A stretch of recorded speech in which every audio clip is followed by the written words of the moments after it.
The other thing I'd like to say is, I don't think you're supposed to drive those seals in that far.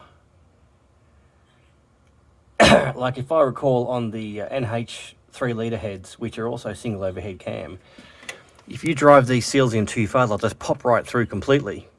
And in fact, I can't even get my cam seal removal tool under that because it's too far in. That one's leaking as well.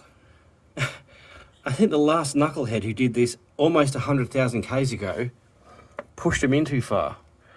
What a noob. Right, so getting back where we left off, I've put the new cam seals in. But yeah, so I've cleaned up all this. This was all covered in oil. And the issue was that 80,000 Ks and almost 10 years ago, the previous mechanic put these cam oil seals almost through completely into the head. And that's not correct. They don't have a stop, right? The crankshaft oil seal, which is behind there, I put it in now, does have a stop, but these don't. You just got to put them till they're flush.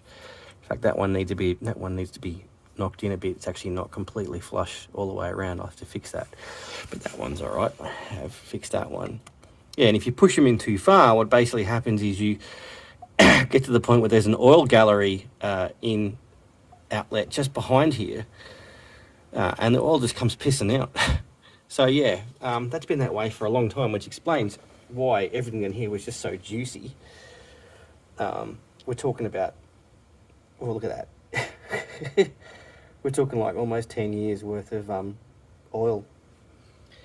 He kept that from me when he sold it to me. Oh, it doesn't leak a drop of oil, he said. Yeah, no. I think part of the reason you sold it was you got a quote how much to fix this and fix the cam oil seals, and you went, no, I'll sell it. Oh well.